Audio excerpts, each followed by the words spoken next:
con la explicación. El día de hoy nos toca el análisis de casos de comunidades en otros sectores diferentes a la educación y la propuesta de guía conceptual para desarrollar comunidades de práctica.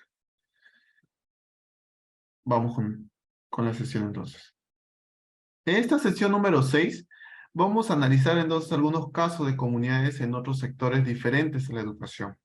Si bien este curso estaba centrado en lo que es cómo aplicar o si es factible aplicar comunidades de práctica en la educación superior, y por la experiencia que les he compartido y los casos también que he mencionado, efectivamente sí es posible hacerlo, vamos a ver si es que esto también es aplicable en otros lugares, en otros espacios, en otras industrias donde se pueda desarrollar este tipo de práctica social. Bueno, primero vamos a ver el caso de Daimler Chrysler, básicamente, que es una empresa de autos en Estados Unidos. De ahí vamos a continuar viendo el caso de Cheyenne Olds, que básicamente también es una empresa de Estados Unidos que se dedica a lo que es el mundo de la extracción de petróleo o hidrocarburos. Y vamos a ver finalmente el caso de McKinsey & Company, que es una empresa de consultoría a nivel global. Estos tres casos han sido estudiados justamente por el autor Ethic Wenhart. Entonces yo estoy citando básicamente la información y todo lo que él ha podido a través de su estudio documentar en este libro, de estos tres casos. Vamos entonces con el primer caso.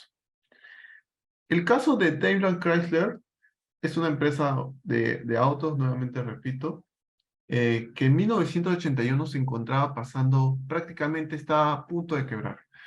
Y era justamente porque en ese tiempo las empresas japonesas cada vez ganaban más mercado.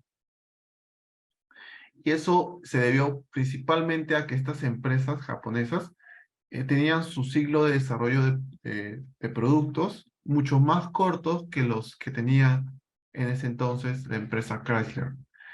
Y ellos lo que hicieron básicamente es tomar una decisión a nivel de la gerencia y decidieron cambiar o reconfigurar la empresa, pasar de una estructura funcional que ya se había quedado muy obsoleta, propio de la evolución que en ese entonces se estaba dando en las industrias, ya que hasta 1980-85 se aplicaba todavía los principios de la administración clásica, ¿no?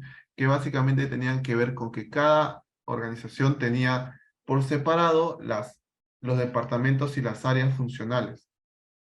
Eso dio paso justamente a que la industria pues prolifere, pero debido justamente a los avances, a que cada vez el consumidor también ya se volvía más exigente, de alguna forma teníamos que también, no, o mejor dicho, las industrias tenían que centrarse más en dar un servicio cada vez más ajustado a las necesidades y a las preferencias de las personas. Fue así que las organizaciones tuvieron que migrar de una estructura dividida en funciones por una organización multifuncional, que básicamente esté centrado en el producto final, ¿no? Esté centrado en el producto final. Y eso fue debido a que, o sea, y por esta razón fue que la empresa Chrysler también tomó una decisión de reorganizar la empresa. Y eso fue, producto de esa decisión fue que se crearon las plataformas. ¿Qué eran las plataformas?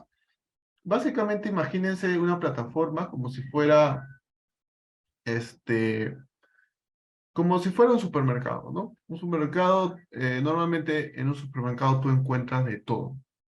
Básicamente una plataforma lo que hace es que en una sola plataforma tú encuentras personas de ingeniería, de diseño, de manufactura, todas juntas. Y eso es justamente lo que hace que la empresa dinamice y se centre sobre todo en el producto, ¿no? Porque ya no está tan centrado en la función de yo cumplo con hacer un buen diseño, yo cumplo con hacer una buena ingeniería, yo cumplo con hacer un buen producto, una buena manufactura, sino se comparten conocimiento entre estas funciones y de esa forma todas se centran en un único objetivo que es crear un buen auto en un corto tiempo. Y es así como Chrysler evolucionó. Sin embargo, esa evolución no hubiera sido posible, ya que también, al igual que cualquier otra estructura organizacional, eh, el hacer estos cambios implica también algunos costos, o sea, costos en el sentido de que acarrea problemas de gestión. Y uno de estos problemas de gestión justamente era la necesidad de que había más, o había más necesidad de que las personas dentro de esta estructura coordinen entre ellos, ¿no? Que digamos que el ingeniero coordine con el diseñador y a su vez estos lo hagan con las otras unidades, porque Chrysler no solamente era una unidad que se centraba en un determinado producto, ¿no? Sino que a su vez creaba otros productos. Y lo que también trajo consigo es que se replicaran, porque como cualquier empresa de autos fabrica pues las piezas, ¿no? Por separado y después las ensambla, hubieran demasiadas versiones de una sola pieza en el caso de los autos, ¿no? Y eso traía consigo confusiones. Entonces, muy pronto se vio necesario que esta nueva estructura necesitaba que las personas se comuniquen aún más, ¿no?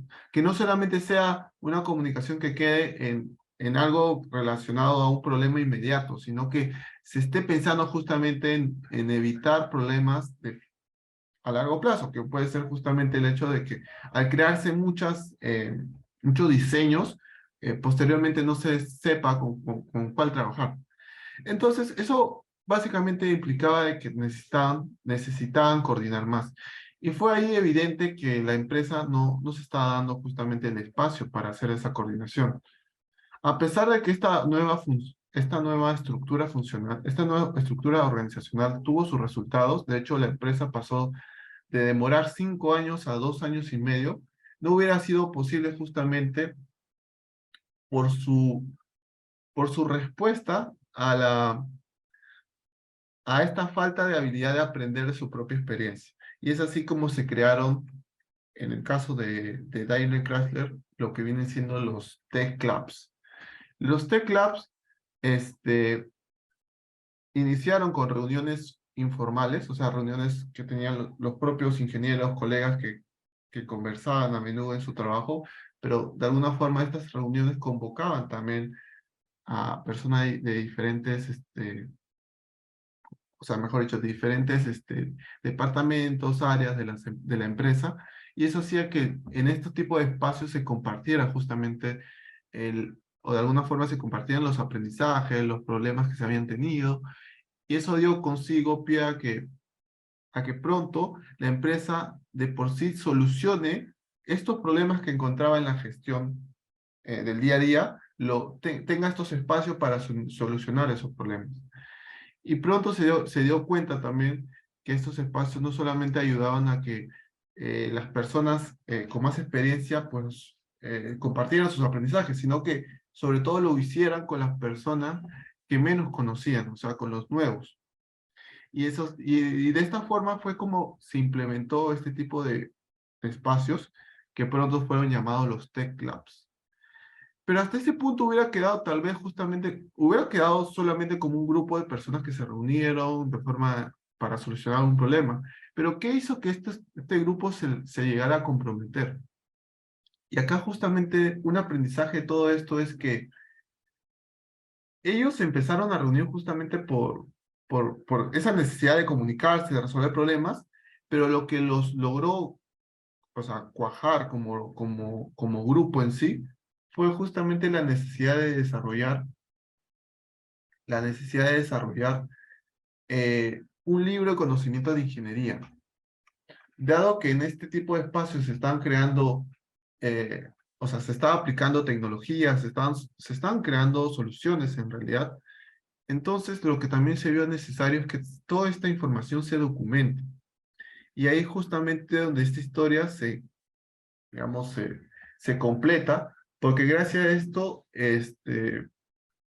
y gracias también a la idea que tuvo un ingeniero, revivieron lo que es el libro de conocimiento de ingeniería, que se había quedado en el olvido, que como cualquier manual de empresas, si no se actualiza, pues queda en el olvido, ¿no?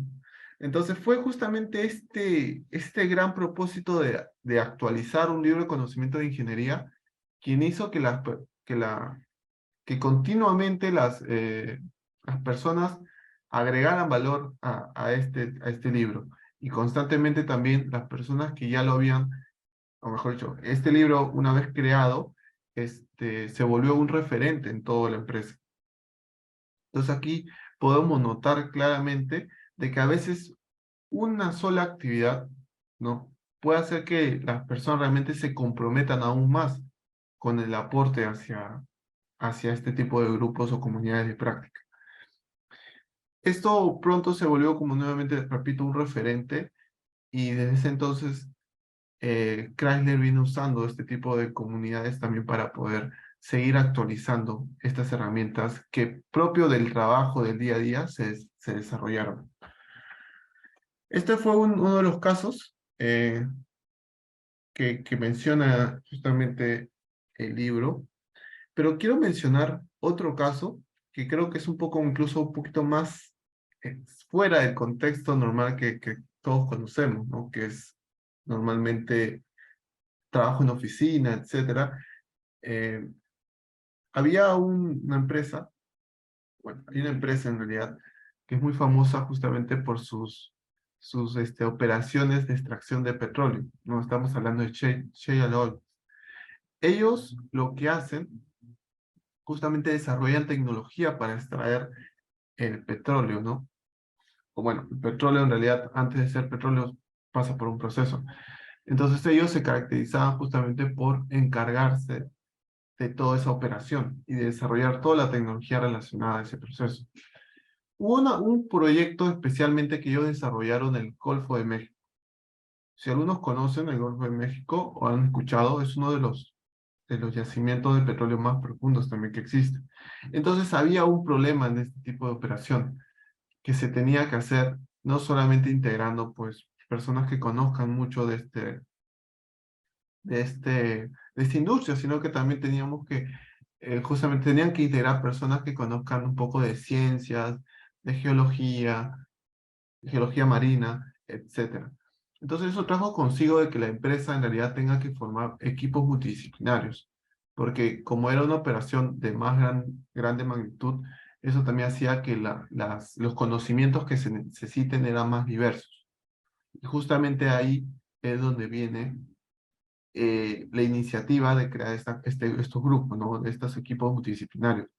Sin embargo, la empresa lo hizo de tal forma que estos grupos queden muy aislados, queden muy aislados por proyectos. ¿A qué me refiero con proyecto? Por ejemplo, ellos tenían proyectos de cómo hacer o cómo perforar mejor tal superficie rocosa, o tenían un proyecto de cómo evitar contaminación en las aguas, etcétera. O sea, se dividían por proyectos. Pero estos proyectos no conversaban entre sí. Y muchos de ellos tenían justamente esa necesidad de compartir aprendizaje porque constantemente se repetían los mismos problemas. Entonces, cuando ustedes vean esto de que las personas están constantemente en un trabajo y que constantemente están bajo los mismos problemas, justamente ahí es donde hay una oportunidad del nacimiento de este tipo de comunidades prácticas. Y es así como esta empresa logra formar redes, ¿no? Y aparece entonces, se configuró redes profesionales que tenían en común sus disciplinas al principio, ¿no? Que era lo que juntaba justamente a una persona que estaba viendo un proyecto de perforación con otra persona que estaba viendo un proyecto de ambiental, justamente su conocimiento en un campo en común. Y eso trajo consigo que las personas compartieran sus conocimientos, compartieran sus experiencias. Y de proyecto en proyecto se empezó a establecer conexiones. Y quiere decir que las personas ya no eran como que tipo islas que cada uno anda por su lado, sino habían personas que articulaban entre estos proyectos. Y de esta forma es como que se transfirió también los conocimientos de cada proyecto. Hubo especialmente uno de estas redes que se fue tejiendo de a pocos, que se identificó con un nombre, los llamados turbo, turbo, turbo, turbodudes, que eran básicamente geólogos que se dedicaban a la parte del estudio del macizo, o sea, de la geología marina, justamente, y ellos estudiaban mucho lo que eran los turbonitas, que es un tipo de roca, ¿no? Es un tipo de roca metamórfica que básicamente ellos estudiaron a profundidad y también empezaron a desarrollar tecnología, o empezaron a solucionar, mejor dicho, empezaron a dar con soluciones a este tipo de problemas que se podría presentar en este tipo de estructura. Así se llaman turcodudes. Y ellos, al momento, crearon, ¿no? Crearon todo una baraja de conocimiento a raíz justamente de esa necesidad de que se tenía que perforar ese macizo rocoso. Tal es el caso que esta comunidad fue clave para que pronto se pueda, o sea, se pueda tener satisfactoriamente la operación.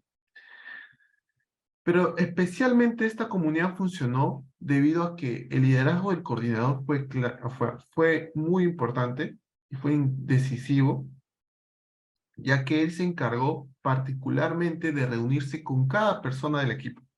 Y ahí está justamente la clave a veces en las comunidades de práctica, ¿no? Que al inicio nos interesemos mucho por lo que necesitan las personas, por esos, digamos, por esos espacios en los que las personas desean desarrollarse, tanto en conocimiento, en práctica, en experiencia.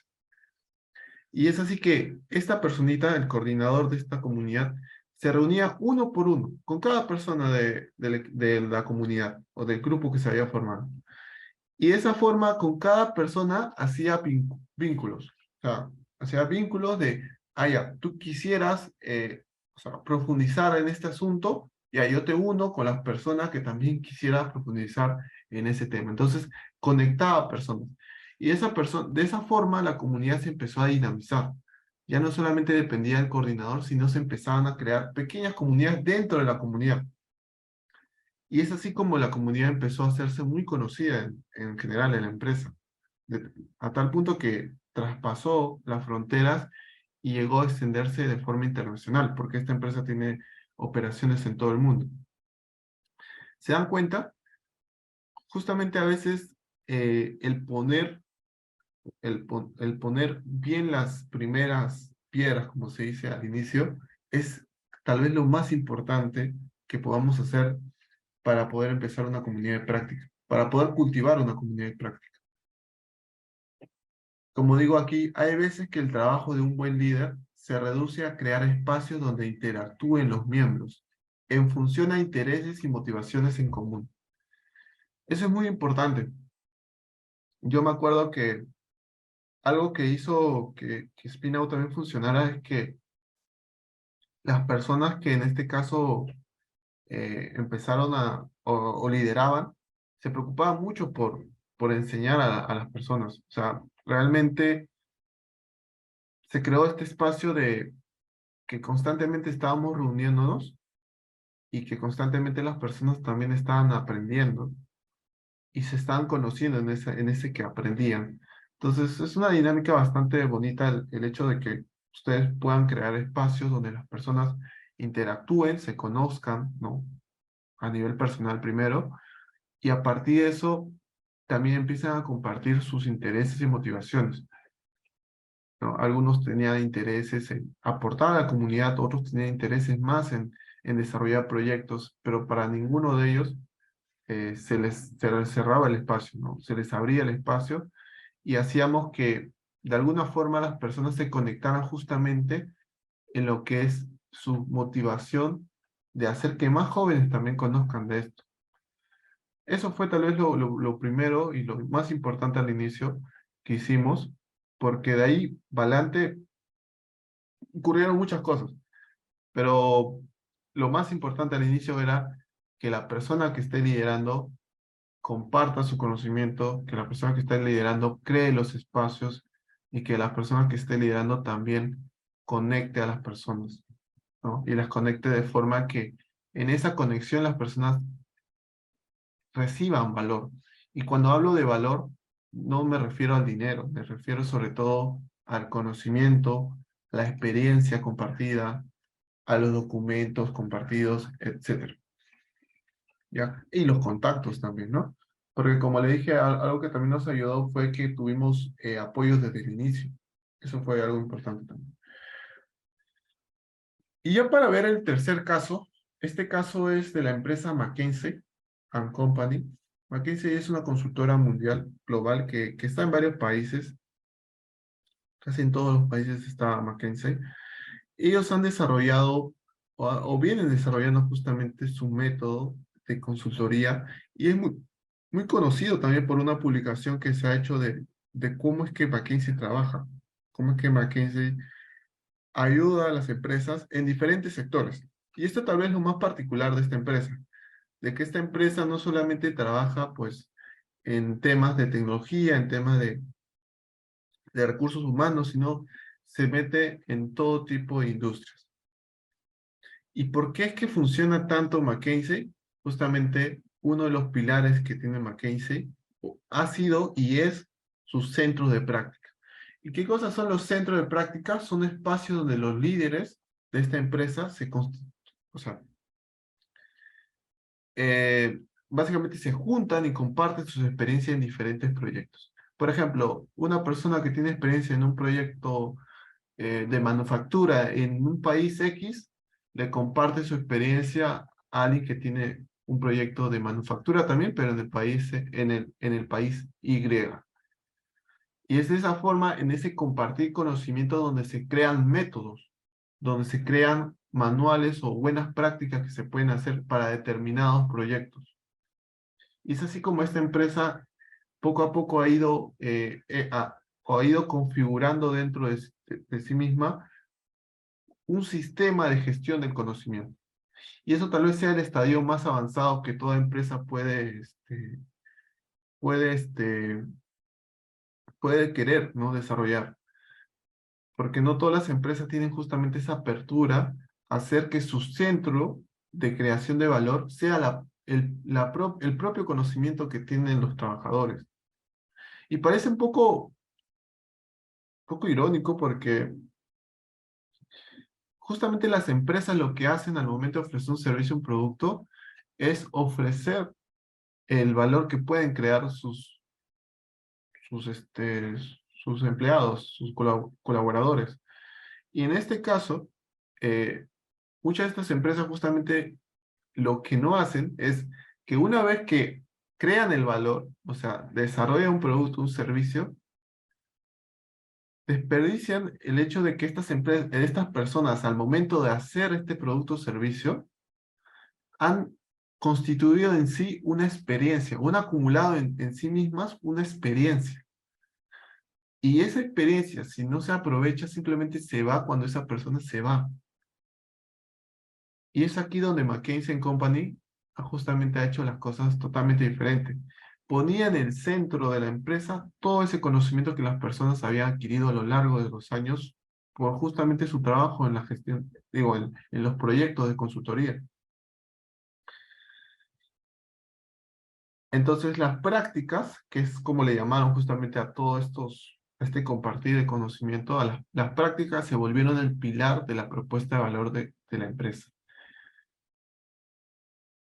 Ser el pilar de, de la empresa, o sea, volver las prácticas en el pilar de la propuesta de valor de la empresa no es tan fácil como parece. Constituye justamente todo un proceso y un poco lo que ellos también, o lo que ayudó a que esta empresa avanzara fue que crearon, o que no solamente se crearon este espacio, ¿no? Sino se empezó también a documentar. Y nuevamente repito, una comunidad de práctica crea valor de diferentes formas, y una de las formas justamente es a través de documentos, documentos. Entonces aquí dice, a los líderes les dieron la libertad de acción, o sea, le dieron libertad de acción a estos centros de prácticas, que como dije fueron los espacios que creó Mackenzie. Y a los líderes, eh, y los líderes de estos espacios eran justamente los que tenían más experiencia y estaban muy motivados. Entonces, como pueden ver, Mackenzie no le quitó autonomía a estos centros de práctica, no dijo que hagan así las cosas, sino le dio bastante autonomía, bastante libertad, y a las personas que se colocaban como líderes, no eran tanto los que elegía Mackenzie, sino justamente eran las personas que estaban más motivadas y tenían también más experiencia. Entonces, solita la comunidad se va a dar cuenta quién es que debe liderarlos. Parece un poco utópico, pero realmente es así. A veces es bastante evidente, a veces no tanto. Pero justamente una persona que lidera en general la comunidad debe darse cuenta de cómo es que las personas se pueden ir desarrollando a tal punto que puedan asumir liderazgo, ¿no? Y esto no viene de una noche a la mañana, de la noche a la mañana. Entonces esto se desarrolla. Y uno de los productos que creó McKinsey a partir de justamente de todo de estos centros de práctica fue The Organization Practice, que fue como un manual para ellos de cómo es que se debe hacer un proceso de consultoría a nivel global. Entonces, como pueden ver en en estos tres ejemplos, básicamente, bueno, creo que me falta un poquito más, es que cuando usted crea una comunidad de práctica, deben poner al centro el aprendizaje y la gestión del conocimiento. Y poner al centro el aprendizaje y la gestión del conocimiento va a asegurar que ustedes se mantengan innovando, ¿no? Yo el otro día estuve justamente revisando lo que es normalmente cómo se desarrolla un plan estratégico, y justo en la base de todo están lo que viene siendo los aprendizajes, ¿no? Entonces, muchas veces las empresas no toman en cuenta ese margen de ganancia. Y es que en un proyecto que se hace, o en un servicio que se da, no solamente se gana dinero, no solamente se desarrolla pues alguna tecnología, sino sobre todo se gana aprendizajes. Y gestionar estos aprendizajes, gestionar ese conocimiento nos va a ayudar a que continuamente podamos innovar, ¿no? Justamente en cómo podemos ofrecer para una siguiente vez algo mejor. Y eso es lo que pasó básicamente en McKinsey, ¿no? Ellos lo que hacían era que sus procesos internos, que eran todo lo que hacían para poder gestionar el conocimiento y el aprendizaje, todos estos procesos que ellos hacían, que era crear los espacios, hacer que estos espacios de alguna forma funcionen, eh, organizar esta información que estos espacios creaban, y difundirlas y comunicarlas. Todos esos procesos que ellos internos que hacían se veían reflejados a su vez en mejores soluciones en forma de servicios y productos para los clientes, ¿no? Y es como debería trabajar una empresa en la actualidad, porque una empresa que no aprovecha la acumulación de conocimientos de su gente, es una empresa que está desperdiciando justamente esa oportunidad de seguir innovando. Entonces tenemos que conectar los procesos que desarrollan, aplican el conocimiento, conectarlos con los procesos que crean valor, ¿no? Con los procesos que crean valor.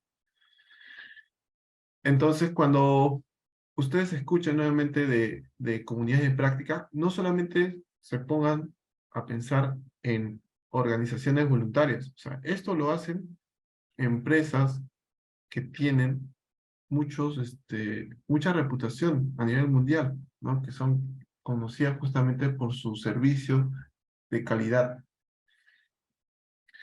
Y ya para poder concluir esta primera parte de la, de la, de la clase, es hablarles un poco del ciclo del aprendizaje dentro de una comunidad de práctica.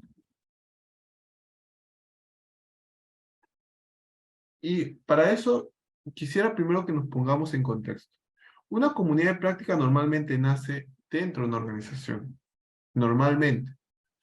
Ahora, podría ser que sea una comunidad que nazca por fuera, pero incluso cuando decimos que nace por fuera, en realidad tiene que ver con que haya personas que por el mismo hecho de no tener oportunidades dentro de la organización, lo hagan por fuera de la organización. Pero eso no quiere decir que, digamos, no estén buscando aportar a la organización. De alguna forma, el vínculo que mantienen los lleva justamente a seguir queriendo aportar a la empresa. Sin embargo, una buena forma de poder organizar una comunidad de práctica es desde adentro de una organización.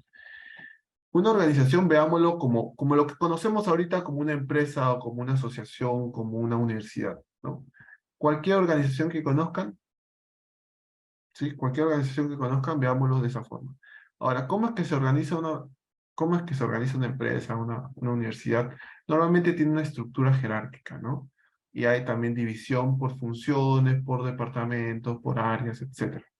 ¿Ya? De eso no vamos a hablar. Sin embargo, todo eso puede crear justamente las condiciones para que nazca la comunidad de práctica, tanto por necesidad o por oportunidad, que ya lo habíamos conversado en la anterior clase también. Entonces, si ustedes lo ven de esa forma, podemos decir entonces que una comunidad de práctica, en este caso, a ver, en este caso sería, eh, ¿no? Sería justamente algo que esté conectado a lo que viene siendo los procesos del negocio. ¿Y de qué forma se conectaría? Veámoslo de la siguiente forma. A ver, creo que acá no se ve muy bien. Las comunidades de práctica reciben, a su vez, de la organización, que por medio de su proceso de negocio, de los equipos de trabajo, recibe el conocimiento, ¿no? Porque cuando ustedes están trabajando, aplican su conocimiento, comparten su conocimiento, documentan su conocimiento y muchos de ellos incluso lo validan.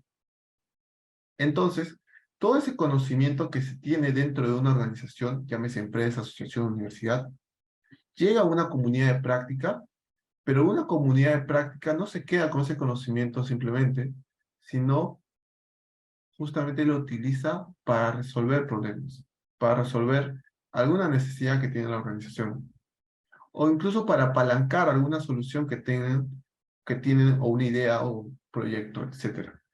Entonces, básicamente funciona de la siguiente forma, ¿no?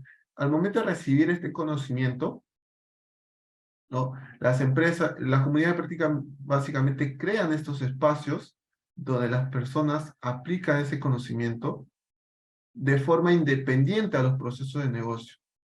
Y eso lo que hace es que las personas aquí se sientan libres a que ese conocimiento aplicado no necesariamente van a tener que utilizarlo para un problema inmediato, ¿no?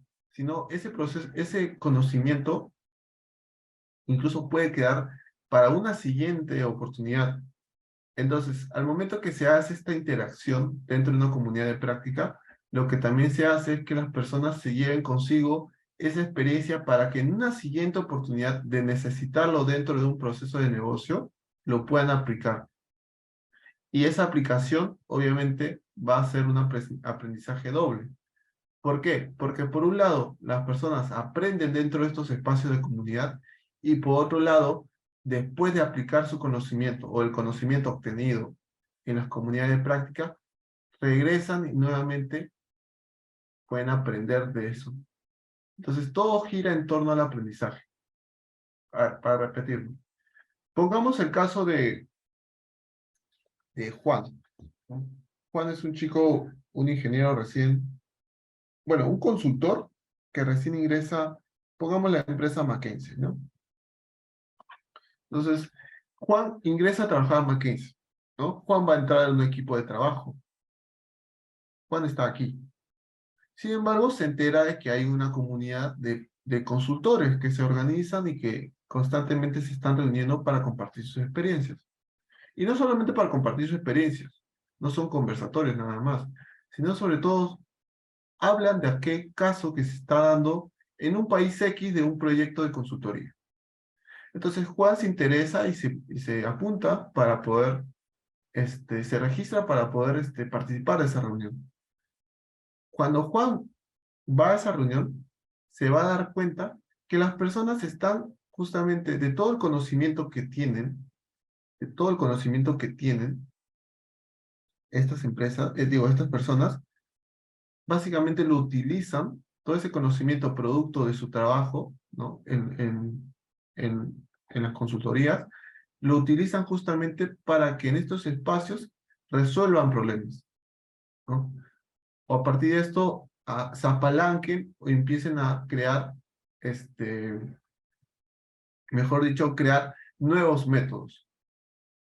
Entonces, todo este conocimiento aplicado es donde básicamente vive el aprendizaje. Y es por eso que aquí, como pueden ver, las personas, en este caso Juan, cuando ingresa a esta comunidad, no solamente aprende, bueno, cuando ingresa a esta empresa, no solamente aprende por medio de el trabajo que hace en el día a día, sino también aprende por medio de estos espacios que se crean en conexión justamente con otros colegas y sin tener que hacer un reporte, ¿no? Y es que estos espacios de las comunidades de práctica no son espacios como un equipo de trabajo. O sea, aquí no necesitamos dar un reporte necesariamente de las cosas que se hacen, sino se basa sobre todo aquí en el compartir conocimiento y el poder todos estar realmente motivados en resolver problemas a partir de alguna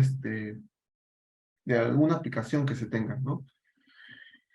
Y bueno, eso es básicamente cómo es que gira el conocimiento y cómo es que finalmente todo esto se refleja en el aprendizaje que tienen las personas dentro de una organización.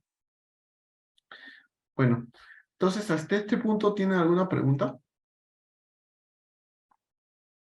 A ver, por favor, tienen también su asistencia, los que... A ver, puede ser un poco esto abstracto, por eso quisiera saber si tienen alguna pregunta para poder continuar. Hay una pregunta en el chat, Pablo.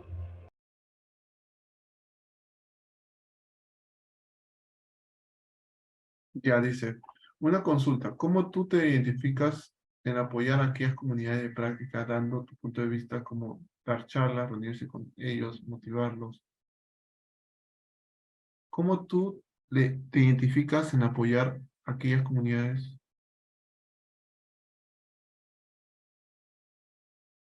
Ya, creo que estoy tratando de entenderte. Creo que dices que cómo yo, o cómo las personas en realidad hacen para poder identificarse con una comunidad de práctica.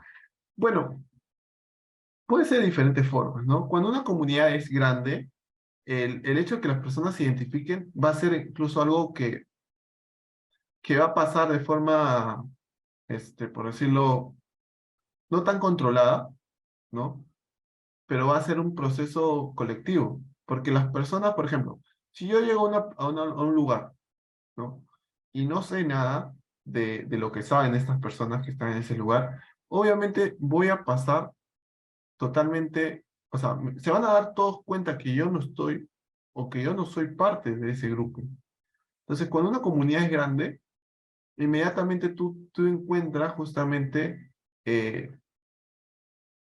o sea, encuentras justamente esa necesidad de adaptarte, ¿no? Y esa necesidad de adaptarte hace que tú o te incentives por participar o por aprender, o por el contrario, que te retires.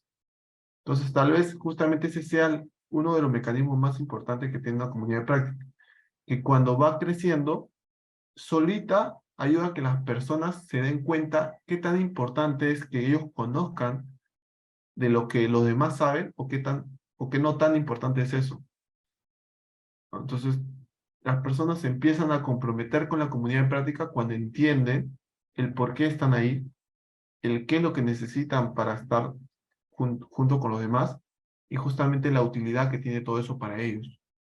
Si yo llego y veo, por ejemplo, y esto es un ejemplo que puso el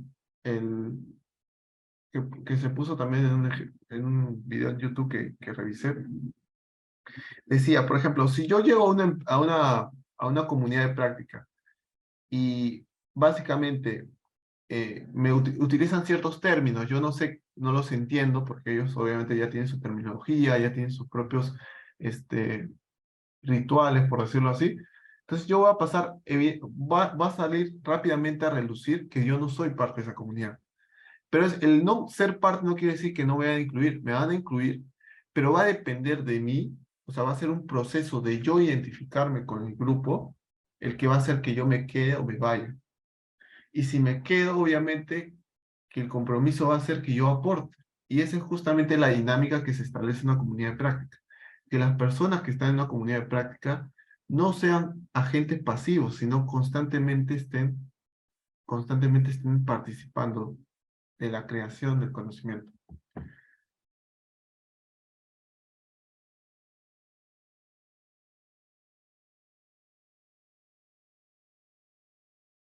Exactamente. Bueno, respondiendo a tu pregunta, Zach, las comunidades de práctica funcionan muchísimo mejor cuando hay aporte de los integrantes, ¿no? Sobre todo en las etapas tempranas. ¿Y por qué digo? Porque una comunidad de práctica no nace, pues, como nuevamente repito, no nace con pies, manos, brazos, piernas, ¿no? Nace tal vez incluso con cabeza nada más. Entonces, ustedes lo que tienen que hacer a lo largo de este proceso de cultivar una comunidad de práctica, y acá nuevamente repito, es cultivar una comunidad de práctica, y eso implica a que realmente le demos tiempo, ¿no? Le demos tiempo al desarrollo de esta comunidad y creemos las condiciones. Y crear las condiciones, ¿qué quiere decir? Que hagamos, por ejemplo, que la participación sea importante y no juzgar las ideas de los nuevos integrantes.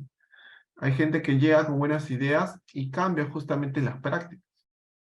Y nuevamente, repito, las prácticas no son hacer deporte. Me refiero a las prácticas con todo el conocimiento que se puede encapsular en forma de documentos, formatos o experiencias, historias, etcétera. Una práctica puede ser desde una historia de cómo es que ustedes eh, resolvieron un problema X, hasta puede ser un documento en Word donde está el paso a paso para solucionar el problema. O sea, está explícito como implícito. No, digo implícito como, digo explícito como tácito. O sea, no solamente está en los documentos. Entonces tenemos que tener muy consciente de eso. Y cuando nosotros nos damos cuenta que algo es aceptado por todos, ahí es donde podemos capturarlo en forma de una práctica. Por ejemplo, algo que nosotros repetíamos mucho en Spinao era este mindset que teníamos de esta forma de pensar, ¿no? De do epichic. ¿Qué significa do epichic? Bueno, en la traducción al español significa dejar la mierda hecha. Entonces, básicamente tenía que ver con que antes de tú tener algo súper configurado, súper construido, es mejor que tú aterrices tus ideas un boceto, un borrador, y que esto lo compartas con otros, a que tú estás pensando que debes tener toda la información para recién ponerte a hacer. Entonces, a eso se refería el Duepichic. Sin embargo, las personas cuando lo lograron entender, como que se repetía en todos lados. Entonces, Duepichic decíamos. Y así fue el punto a que lo documentamos y lo hicimos una forma de pensar. O sea, las personas en Spin Out teníamos ese pensamiento de hacer las cosas o dejarla, como dicen, hacer las cosas cuando tengamos que hacerlas, ¿no? No estar pensándola mucho, ni pensando que todo tiene que estar perfecto. Entonces, en realidad la traducción al español es de hacerla, ya saben, es la M épica, ¿no? Que significa, haz que esa idea, que ese borrador se visualice, que digamos que no quede solamente en tu imaginación, sino trátalo de concretar en algo. Y es así donde nosotros, a partir de eso, documentamos. Otra cosa que documentamos, me acuerdo, fue, ya, yo tenía esta idea en Spinout, lo que tenemos que hacer es, todo lo que hagamos hay que medirlo para después mejorar. Tal fue el punto que yo repetía eso, medimos para mejorar, y se quedó como un mindset. Y eso es lo bonito, nuevamente repito, ¿no? Que cuando tú perteneces a una comunidad de práctica y es realmente una comunidad que está abierta a que las personas compartan su conocimiento, a sus prácticas, hace que las personas sean agentes activos de la creación de ese conocimiento. Y ahí fue donde nació el otro mindset también. Bueno, y es así, es así. Entonces, las personas tienen sus experiencias fuera de la organización, pero después las traen, bueno, fuera de la comunidad, mejor dicho, y después las traen a partir de todo ese conocimiento, esa experiencia que tienen, las traen a la comunidad de práctica para con ese conocimiento solucionar los problemas que tengan las personas en la comunidad. Entonces, esa es la dinámica que se establece. Acá, sin embargo, tengo que dejar en claro de que si bien es como bacán que las personas aporten, el reto ahí está en organizar justamente esta información. Y algo que nos faltó hacer en Spina bastante fue justamente eso, ¿no? Que las personas daban sus aportes, pero muchos de ellos quedaban en el WhatsApp. Me acuerdo que yo me pasaba a veces tomando screenshot al WhatsApp para no olvidarlos, pero después esos screenshots no los gestionaba, no los ponía en valor. Entonces las personas rápidamente también perdían motivación de seguir aportando porque veían que nadie le estaba prestando atención. Entonces ahí es donde necesitamos desarrollar toda una estructura que dé cabida a este valor que se aporta durante las conversaciones, las interacciones, se quede plasmado, y no solamente en el documento, porque ya yo lo pude haber plasmado en algún documento, pero después que se comunique y que en otra interacción que se tenga, todos conversen o queden de acuerdo en qué se va a hacer con ese conocimiento, ¿no? Igualmente con las ideas de mejora. Por ejemplo, algo que venía mucho en Spinao era que, oye, podemos hacer esto mejor, pero estas ideas quedaban en un saco roto porque nadie las veía después. Y así fue poquito a poquito como se fue apagando la comunidad. Pero eso es justamente, por eso es justamente necesario de que las personas que lideren le presten atención a toda esta gestión del conocimiento. Y no es igual que gestionar documentos, es sobre todo mantener los espacios abiertos y siempre estar constantemente interesados en cómo hacer que las personas se conecten. Y no solamente para comer no sé, para ir a salir a comer o de fiesta, sino se conecten para resolver un problema o compartir una experiencia, pero a partir de eso construir algo siempre, mejorar la práctica, ¿no? Eso es. Bueno, estimado participante, ahorita vamos a hacer un pequeño break de vamos a darle 8 minutitos, y a partir de eso vamos ya a dejar lo último, que es la guía propuesta conceptual de cómo poder desarrollar una comunidad de práctica, ¿ya? Nuevamente repito, esta guía lo estamos haciendo todavía de forma conceptual porque no, la experiencia aún está en proceso, o sea, estamos todavía tratando de nuevamente reactivar la comunidad de Spinout, pero ya no con el dominio anterior. Justamente hemos identificado que algo que vamos ahora a profundizar más es en resolver el más grande, la más grande necesidad que tiene el estudiante, que es justamente el desarrollo personal. Este curso es un curso introductorio, ¿sí? Me ha gustado profundizar un poco más en determinados puntos. De hecho, creo que lo más importante se abordó.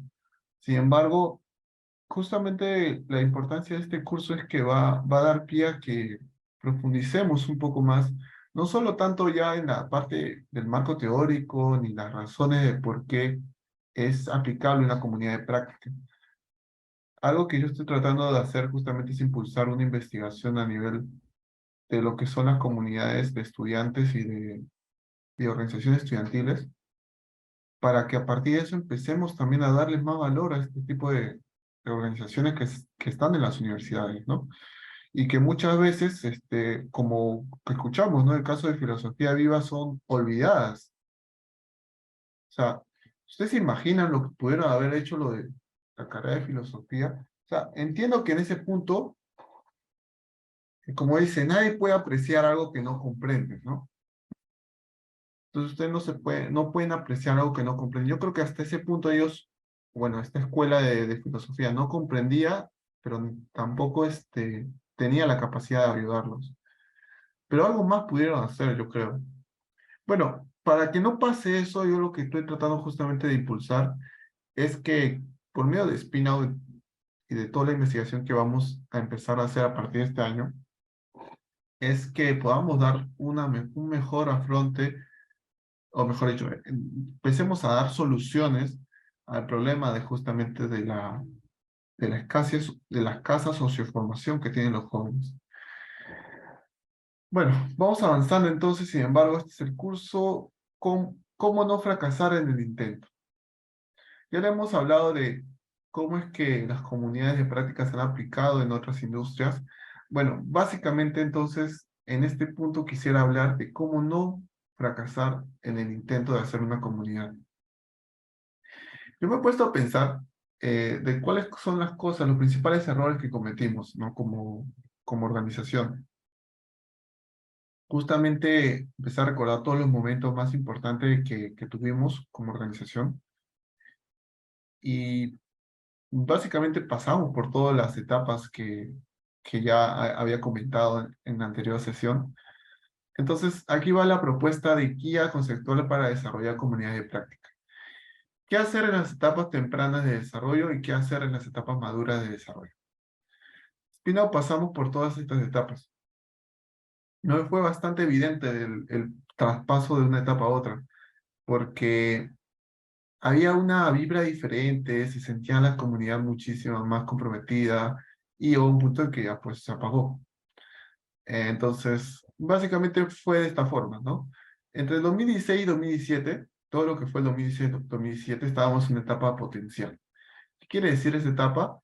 Un año y medio casi estuvimos tratando de entender el por qué estábamos juntos. Y yo llegué más o menos al final de esta etapa.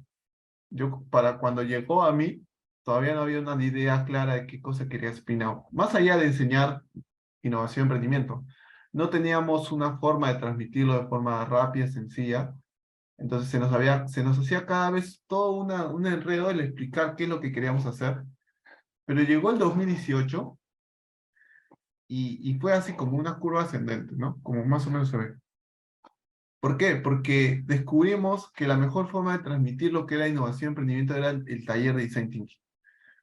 Y ese fue justamente nuestro gancho. Fue como que, ese fue creo que la clave de por qué no morimos en estos 3 primeros años, sino nos mantuvimos creciendo. Es que la forma de comunicar nuestro dominio se volvió algo sencillo, fácil, cualquiera lo podía hacer.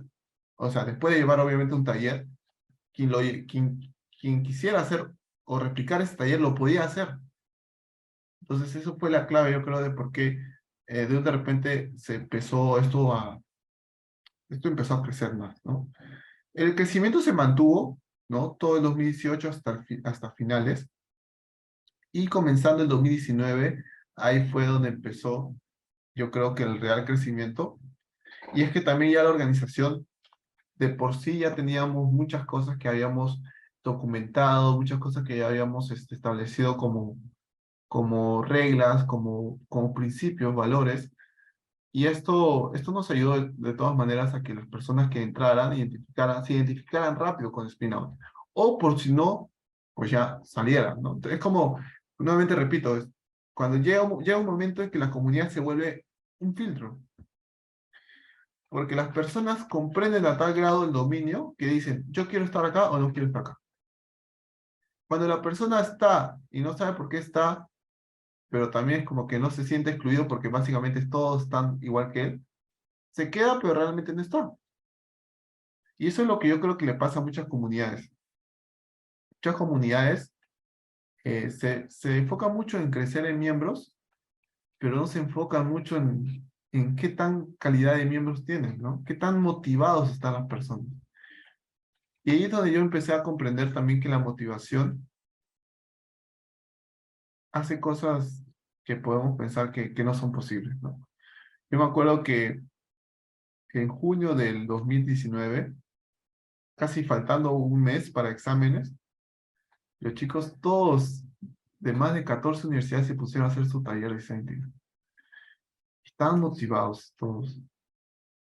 Y esa fue justamente la etapa en donde más personas tuvimos llegando a Spinout por medio de estos talleres y por medio de todas las cosas que hacíamos. Porque no solamente hacíamos talleres, hacíamos conversatorios, charlas, participamos en eventos, etcétera. Pero fueron justamente los talleres, esa conexión que teníamos con todo el dominio que habíamos desarrollado los 3 primeros años. O bueno, los 2 años y medio primeros. Entonces, esa fue la etapa de madurez. En etapa de mantenimiento me refiero justamente a la etapa donde ya empezó también o sea, empezó la pandemia, y eso nos jugó bastante en contra. Hubieron intentos de levantar la comunidad, fracasamos, nuevamente otro intento, fracasamos, nuevamente otro intento, y hubo hasta el punto en que ya, para mediados de 2021, básicamente la comunidad, y hablo de la comunidad, y otra cosa es la organización, porque sí les había comentado de que nosotros nos formalizamos como asociación.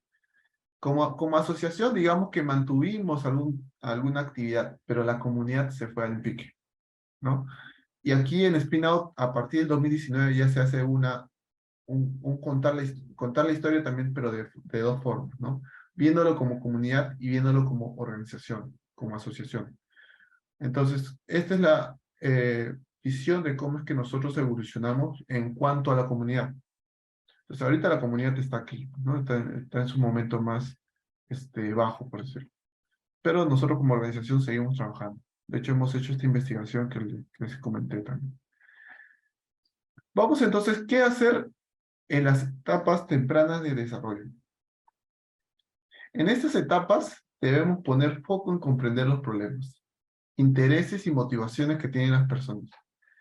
Tenemos que realmente interesarnos por que las personas a las que lleguemos, mejor dicho, por tener a las personas, pero no solamente en el grupo WhatsApp, sino realmente saber quiénes son, cuáles son sus intereses, sus motivaciones, qué es lo que les hace a ellos salir de su casa un sábado de la mañana, o después de un examen, un sábado de la noche, o no sé. Algo que los haga conectar con otros sin tener que decir, ¿vas a ir a la reunión? No, sino tenemos que descubrir eso. Y al principio va a ser difícil porque las personas, como alguna pregunta me hicieron por ahí, las personas no están acostumbradas, pues, ¿no? A conectar con otros o a participar o a dar sus ideas. Entonces, esa primera inercia tenemos que vencerla. Después de eso, encontrar puntos en común, ¿no? Que justamente a partir del conocimiento de las personas que tenemos en nuestra comunidad podemos encontrar puntos en común. Abrir la comunidad a todas las ideas. En este punto no podemos pensar que nuestras ideas ya están establecidas, el dominio todavía está por establecerse, y colocar los pilares para el crecimiento.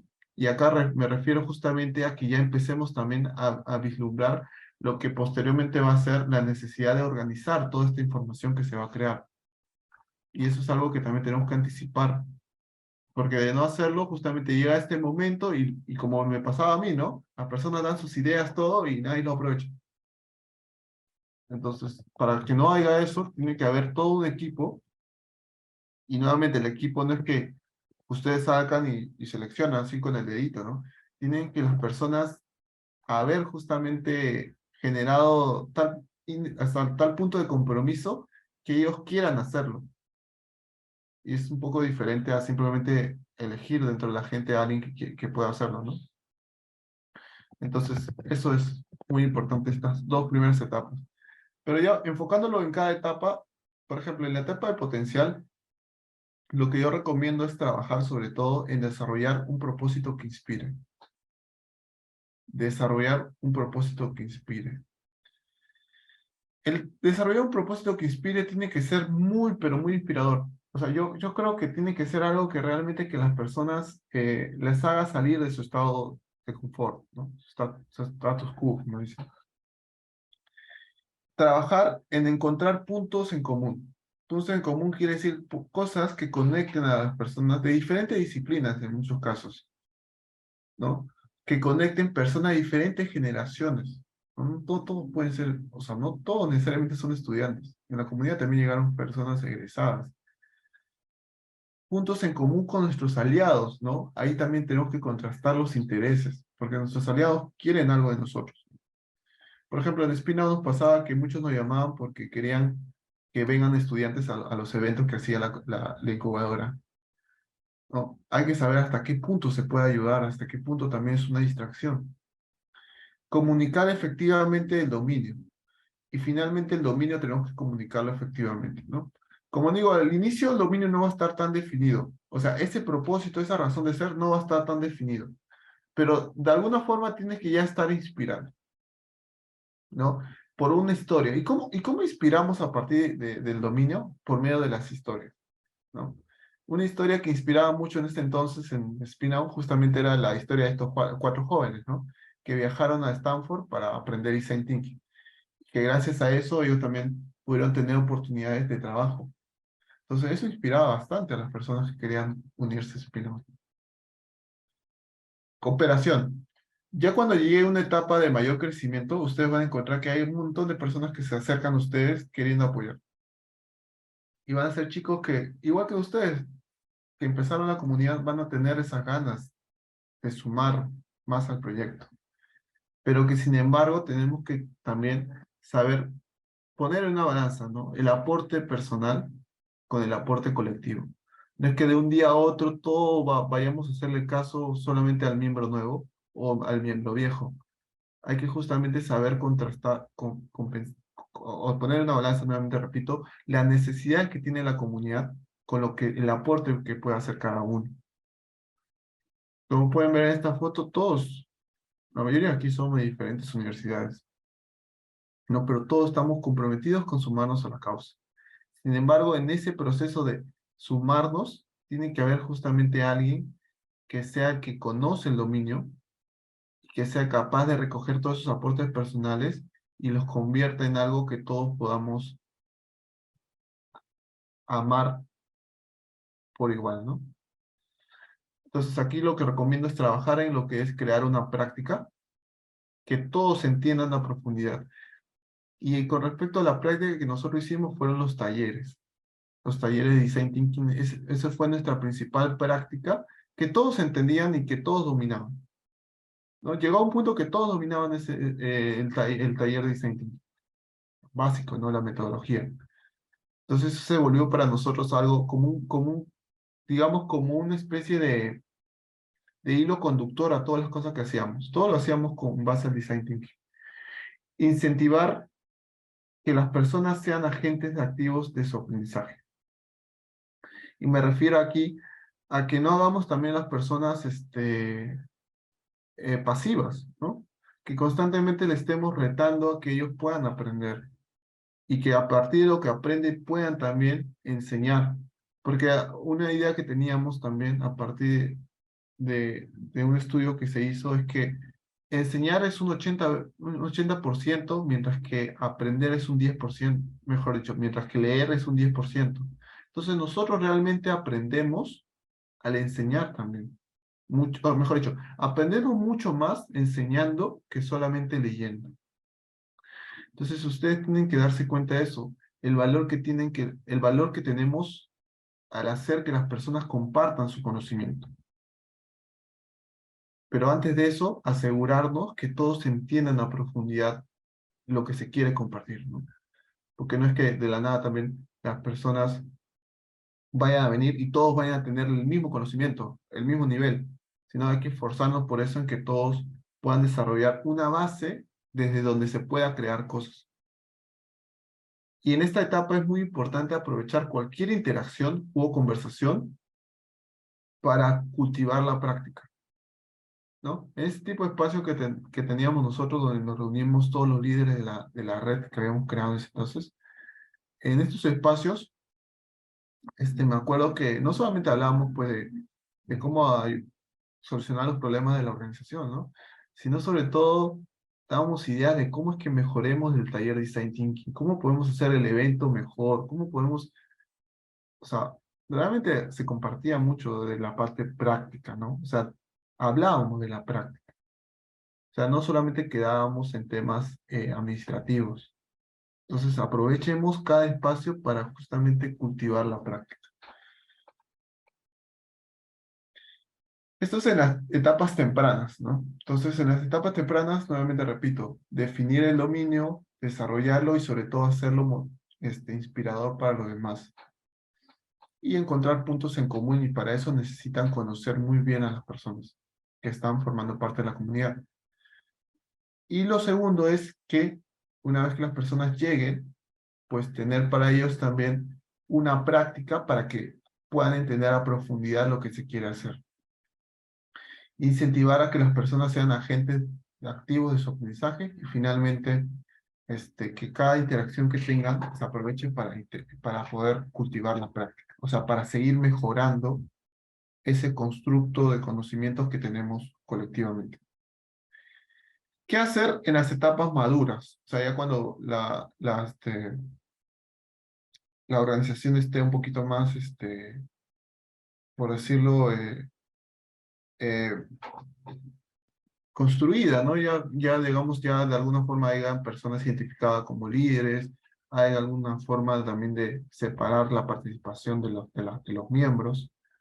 En estas etapas, debemos poner foco en no desenfocarse.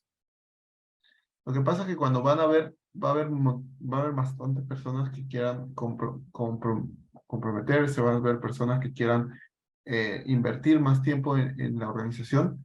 Necesitamos todas también hacerlas parte del dominio para que ellos no sientan necesidad de irse a otros dominios donde pueden aportar.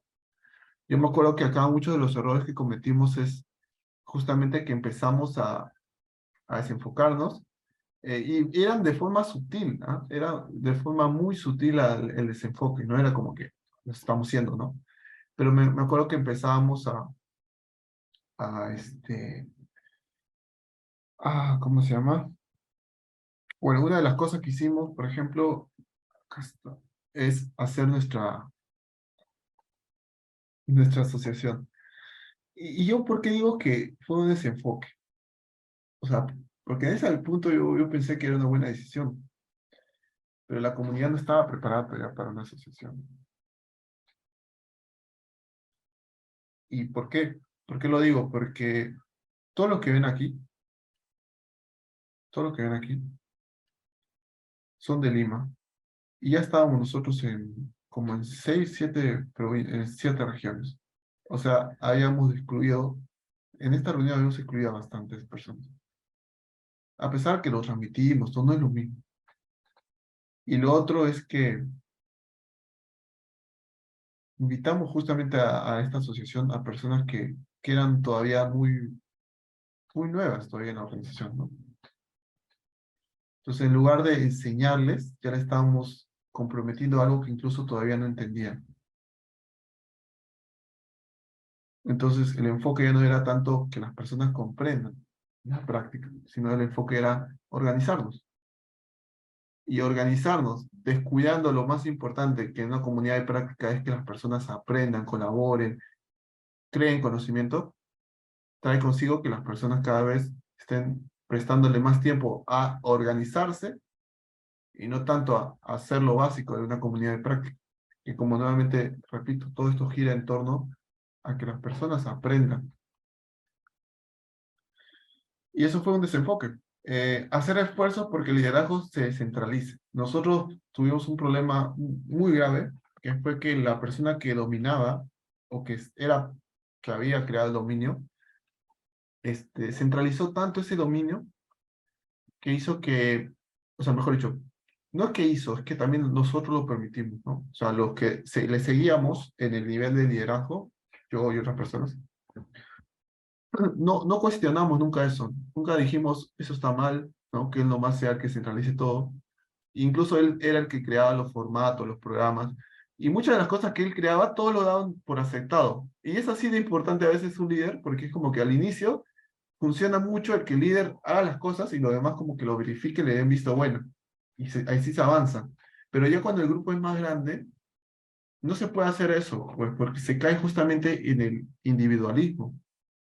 Y si esa persona se va, esa persona no se tiene un trabajo y se retira, se va todo para abajo. No se crea justamente una, un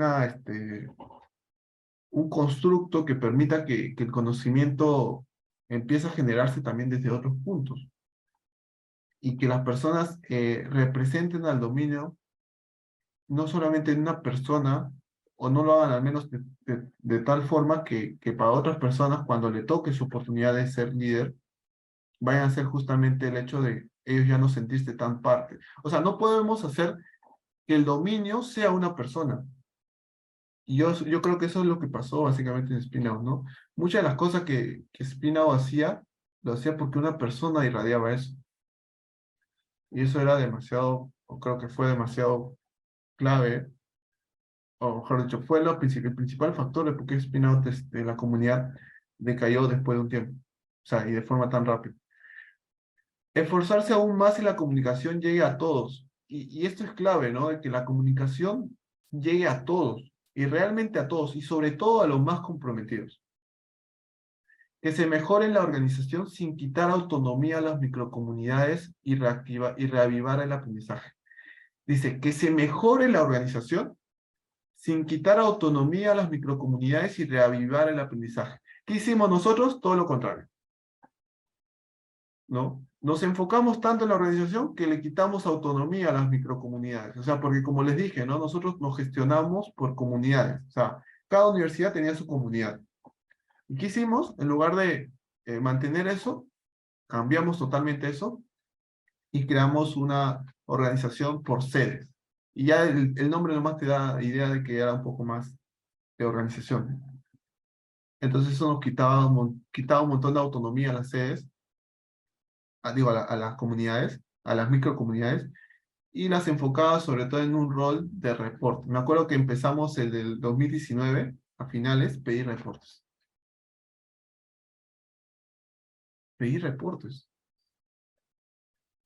Nadie sabía hacer un reporte, primera vez que lo hacían. Entonces, le dimos más carga administrativa a las personas y cada vez se empezaron a dejar los espacios de práctica. Y ahí fue donde empezamos a decaer en la participación. Se dan cuenta que son detalles, ¿no? Pero son muy importantes. Entonces, en la madurez tienen que trabajar en reforzar el dominio, que todos lo conozcan y lo respeten. Porque nuevamente repito, cuando las personas, cuando entran más personas, cada vez va a haber más personas que quieren también traer, oye, yo quiero que esto se hable, ¿no? Pero hay que respetar el dominio, pues por algo estás en una comunidad de innovación y emprendimiento, no es para que hables, pues, no sé, pues, o sea, todo lo que tiene que ver innovación y emprendimiento relacionado justamente a la parte de resolución de problemas y a la gestión de proyectos, ya. De ahí nos salimos. Ya, ahora, si quieres ver temas ambientales, se puede abrir una microcomunidad, pero eso no va a cambiar el dominio, ¿no? Entonces ahí es muy importante, por eso siempre estar en comunicación con las personas, con los líderes, para darle atención a estos casos en los que las personas se quieran ir a otro lugar. Algo que nos pasó a nosotros, por ejemplo, es que hubo un grupo de personas, y justamente era un grupo de líderes, que se empezó a enfocar más en los concursos que en el aprendizaje. Entonces, en el final empezaron a haber equipos que se centraban en sacar adelante los concursos de Hull Prize, había otros concursos que se hacían, eh, en lugar de poner justamente más enfoque en la práctica. Entonces las personas empezaron a enfocarse mucho en gestionar, en hacer concursos, y eso nos distrajo. Y ya prácticamente la práctica no era tanto participar en concursos, sino era realmente este, apoyarnos justamente en resolver problemas a partir de la metodología Design Thinking. Bueno, eso nos pasó a nosotros. Delimitar las fronteras de la comunidad, hacer más visibles los niveles de participación. Y acá cometimos un gran error de que nunca diferenciamos roles dentro de la comunidad. Más que el rol de coordinador, no hubo otra diferenciación. Y cuando llegó la diferenciación, llegó muy tarde, porque ya la comunidad empezaba a morir y empezaba a reinar la organización. Entonces, la asociación y la comunidad empezaban a como que hacerse entre sí daño. ¿Por qué? Porque una asociación no se puede llevar como se lleva una comunidad. Una asociación tiene funciones, tiene tiempos, límites, planes, objetivos. Una comunidad es un poco más, por decirlo así, eh, libre, ¿no? Entonces, nosotros nunca logramos hacer esta diferenciación entre comunidad y asociación. Estaba como que demasiado enraizado los dos, que tarde nos dimos cuenta cuando ya la comunidad casi como que se había vuelto parte de la asociación y es como que simplemente quedaba reducida a un grupo de personas muy chiquito. Entonces, tienen que delimitar las fronteras de la comunidad y hacer más visibles los niveles de participación, pero de la comunidad, ¿no? Porque ya la asociación se maneja aparte. Y ahí también se podría haber hecho el establecer cómo es que la comunidad aporta a la asociación. Pero como la asociación nunca le dimos tanto empuje al inicio, entonces prácticamente todo lo que hacíamos lo hacíamos desde la comunidad. Entonces, todo un desastre. Y eso por producto de la falta de experiencia, producto. Fortalecer las alianzas con otras comunidades y o instituciones. Y acá es muy importante fortalecer nuestras alianzas. A nosotros nos ayudaron un montón de organizaciones, empresas, instituciones públicas. Pero la dejábamos después de hablar, en lugar de hacer cosas juntos, de ver cómo es que podemos sumar más a los miembros, simplemente se perdían. Mira, hubiéramos podido aprovechar los espacios que daba la Municipalidad de Lima para hacer integraciones con otras comunidades de jóvenes en la ciudad. Pudimos haber hecho visitas a las casas, hay unas casas de la participación juvenil, algo así se llamaba, casas metropolitanas, creo. Y ahí básicamente es como se podían tener espacio para resolver problemas, para hacer talleres y nada. Básicamente nos volvimos unos replicadores de talleres, pero no, realmente no aplicábamos los talleres para algo que nos interesaba. Entonces, prácticamente no tuvimos contacto con muchas instituciones después de un tiempo, porque lo perdimos, lo perdimos. El mantenimiento. A pesar de todos los errores que cometimos, llegamos a un punto de mantenimiento. Y se pueden dar cuenta lo fuerte que era el compromiso de las personas que a pesar de todo querían hacer que el Pinao continuara. Yo me acuerdo que en plena pandemia, y ya para ese entonces yo también me di unas vacaciones, porque ya estaba como que había estado 2, 3 años liderando esta comunidad. Dije, no, voy a dar una pequeña vacación y me empecé a enfocar más en el trabajo. Y justo pasó que, este, bueno, le tocó liderar pues a mi co-founder, ¿no? Que en este caso se llama Viviana. Ah, y ya para ese entonces se había retirado también el otro co-founder que le había comentado que era bastante importante en la organización. Entonces nos quedamos Viviana y yo. Entonces a Viviana yo la dejé sola, me fui de vacaciones.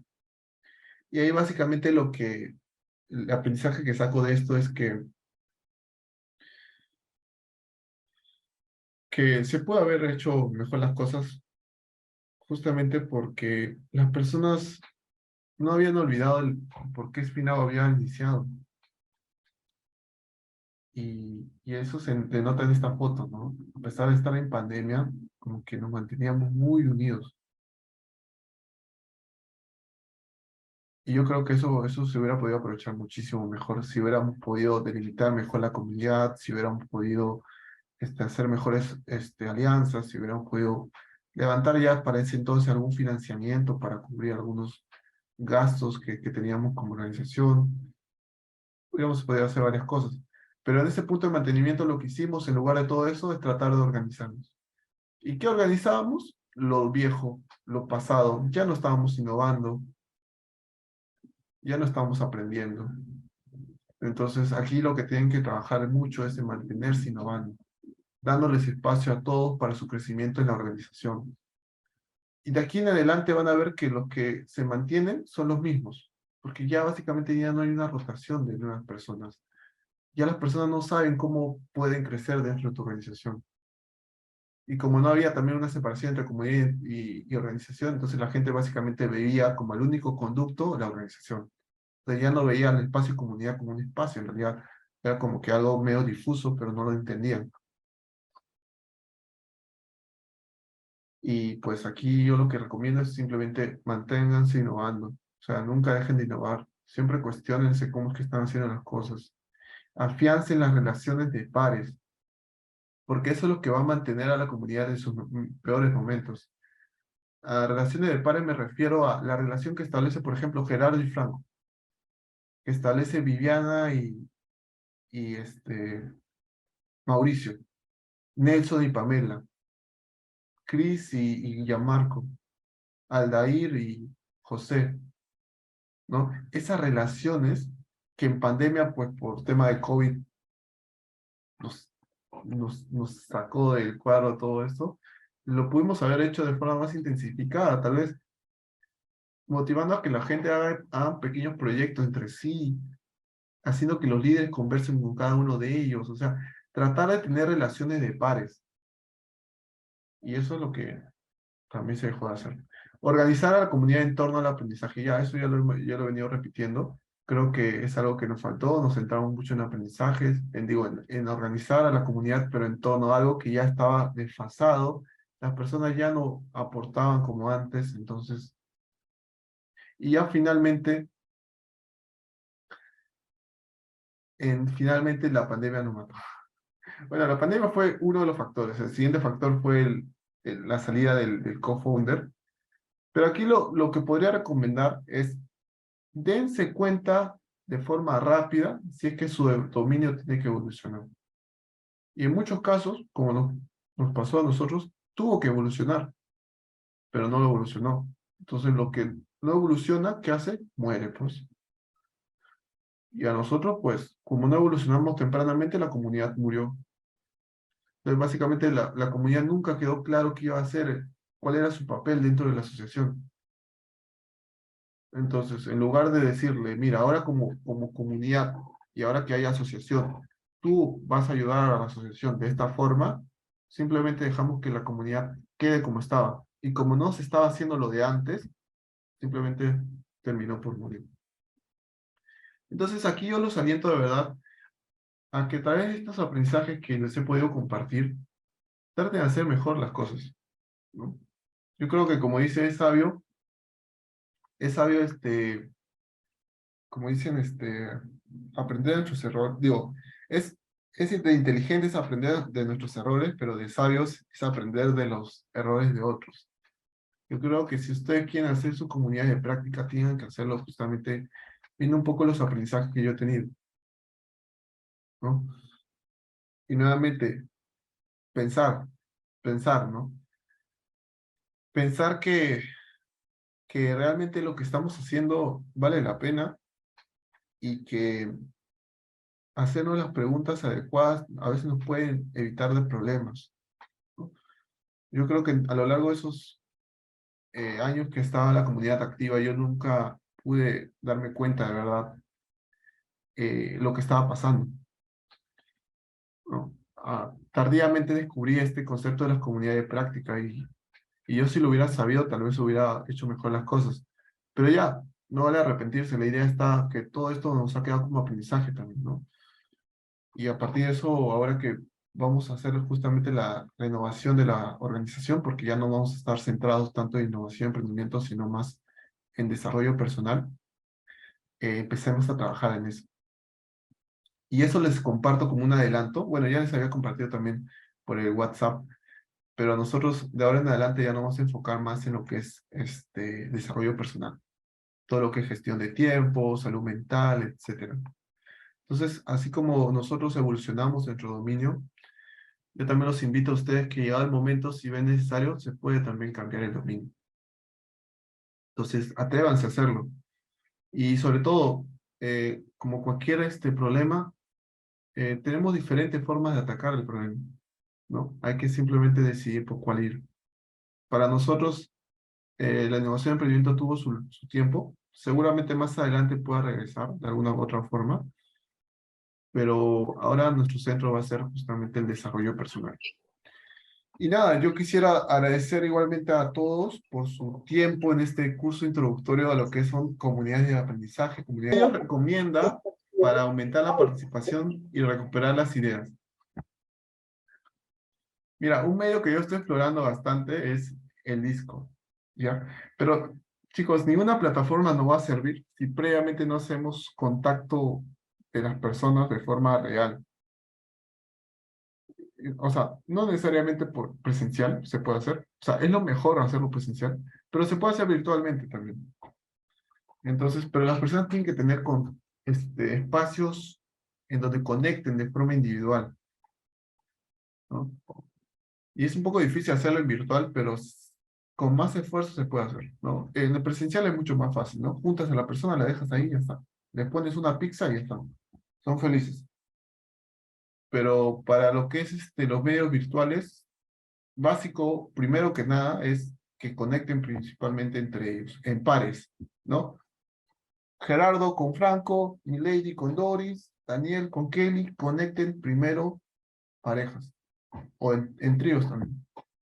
Y ya después empezamos a crear los grupos de WhatsApp. Entonces yo no recomiendo que de arranque todos metan en el grupo de WhatsApp porque eso lo que hace simplemente que la gente no quiera hablar.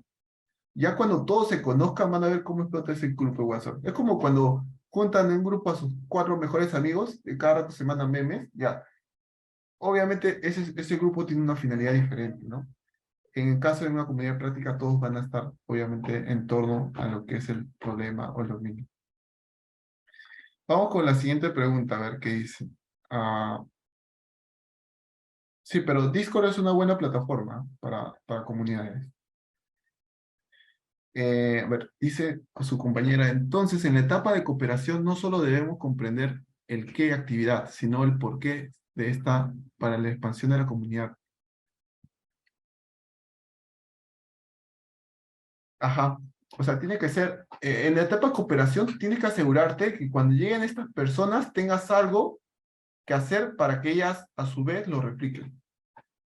Pero que sea algo que condense todo lo que tú quieres transmitirle, ¿no? En nuestro caso fueron los talleres de Design Thinking, ¿no? En el caso de Chrysler, fue el libro de conocimientos de ingeniería. En el caso de McKinsey, fue los centros de práctica, ¿no? Pero tú tienes que tener una forma, un espacio, algo que haga que las personas se conecten y comprendan el dominio, ¿no? Puedes tener varias prácticas, pero ten una de gancho. Normalmente yo le digo gancho es como que para rápidamente comprometer a las personas, ¿no? Ya, vamos con la siguiente pregunta. Dice, vamos con la siguiente de Gerardo. Por favor, manténganse en la clase excelente de hoy y las otras secciones. Mucho gusto por ser parte de este curso. ¿A qué te refieres con dominio? Aún no me queda claro. Ya. Te voy entonces a explicar con este ejemplo. Creo que en el día 3 lo puedo explicar un poquito mejor. Ah, sí, ya. Acá lo voy a transmitir también para todos. Ya, el dominio es el nombre como se le ha puesto a la característica que hace que todos quieran formar parte de esta comunidad, ¿no? Entonces, el dominio es lo siguiente. El dominio eh, es todo aquello que hace que las personas se movilicen en la acción. Llámese un propósito, llámese los valores, llámese los principios, llámese las historias inspiradoras que hacen que las personas se movilicen en la acción. El dominio está constantemente interactuando con la práctica por medio de la comunidad. Entonces, cuando ustedes vean práctica, dominio, no lo vean como separado al 100%, ¿no? Es como, más como una neurona, algo así. Y aquí entre ambos está la comunidad. Entonces, si yo quiero que mi dominio se refuerce, tengo que enfocarme justamente en que este dominio se transmite por la práctica. Y la práctica se va a hacer por medio de que las personas interactúan, se juntan, se conozcan y tienen confianza entre ellas. Y normalmente este dominio no se refiere a problemas pasajeros, o sea, no son cosas que, no sé, tuve un problema en tal cosa, no, sino son cosas que realmente le interesan a muchas personas. Normalmente son problemas de larga data y complejos, o sea, que no solamente lo tiene una persona en específico, ¿no? Sino que lo tiene un grupo grande. Un dominio puede ser, por ejemplo, la educación superior, ¿no? La necesidad que tenemos de una mejor educación superior en los jóvenes. Entonces es lo que ahorita nos motiva bastante. Y sobre todo un dominio le da identidad a la organización, porque hace que inmediatamente tú puedas reconocer, como les dije, ¿no? Cuando ustedes entran a una comunidad de práctica, se van a dar cuenta rápidamente qué es lo que les falta aprender para poder ser parte de ese grupo. Entonces, por ejemplo, en Spinout, cada rato hablábamos de innovación y emprendimiento y lo entendíamos, pero las personas que recién llegaban como que al toque entendían que ellos tenían que también conocer, si no, no eran parte, ¿no? Y ahí también es como se estableció un filtro, de forma natural. Las personas que entraban, veían, si les interesaba, se quedaban, si no, se iban. Y eso es lo que hace una comunidad de práctica. Una comunidad de práctica te ayuda a que tú también te puedas conocer mejor. Porque muchos de los jóvenes aquí hasta este punto no habían desarrollado proyectos, no sabían que les interesaba el emprendimiento. Pero cuando vieron las historias de otros jóvenes, cuando se vieron reflejados en otras personas, ellos comprendían que también querían ser así. Entonces, un dominio se expresa de esta forma. Por ejemplo, en nuestro caso fue como un eslogan, una frase así grande que teníamos a forma de visión de cómo es que veíamos a los jóvenes, ¿no? Decíamos, empoderamos a cada estudiante para que al graduarse se reconozca como emprendedor e innovador.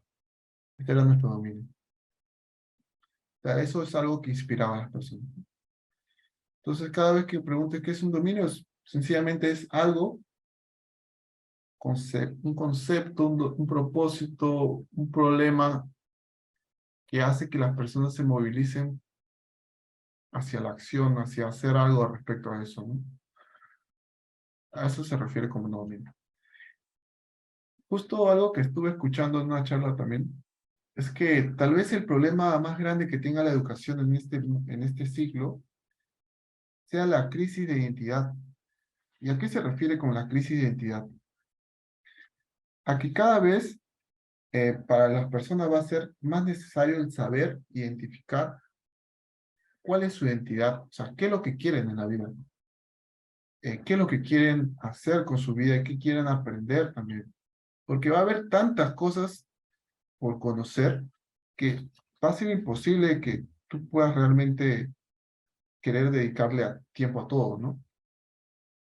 Por ejemplo, yo sé que muchos aquí, nosotros aprendemos en YouTube varias cosas que no aprendemos en la universidad, ¿no? Pero hasta en eso empezamos nosotros a tener determinados juzgamientos, ¿no?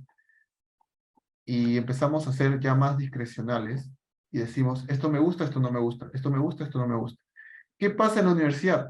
Tú vas, llevas tus clases, tus cursos generales, pero no logras identificarte con nada, porque hasta ese punto no has logrado tener un contacto directo con un problema, no has tenido, tal vez no has tenido ni siquiera contacto con un ingeniero, o en el caso de ustedes, de algunos de ustedes que estudian alguna carrera de sociales, de un antropólogo, de un sociólogo, entonces, que ese compartir experiencias hace que tú te identifiques. Pero si no tienes eso en la educación, ¿cómo te logras identificar? Entonces hay una crisis de identidad. Las personas no se identifican con nada y al final terminan cansándose o muchos de ellos creando sus comunidades como lo hicimos nosotros para encontrar justamente esa identidad. Y justamente las comunidades pueden llenar ese vacío, ¿no? En que se está creando cada vez, en que la educación se basa en contenidos y el joven busca algo a qué afianzarse, a qué atarse. Y en ese medio puede estar justamente una comunidad que haga que tú revalores o aprecies más tu profesión o tu vocación. Entonces yo por eso le veo bastante oportunidad a este tipo de espacios de comunidades de práctica, que no son algo que sucede de un de repente, digo, que sucede recién ahora, ¿no? Esto ya viene, o sea, documentariamente ya tiene más de 30 años documentándose las comunidades de práctica, pero esto siempre ha pasado, ¿no? De hecho, se dice que las primeras comunidades de práctica fueron la de nuestros ancestros cavernícolas, que se reunían en las cuevas y compartían sus conocimientos de cómo poder cazar mejor a sus presas, ¿no? Bueno, chicos, creo que ya llegamos a la final. Muchas gracias y recuerden siempre, es muy importante, chicos, que valoren el conocimiento como tal.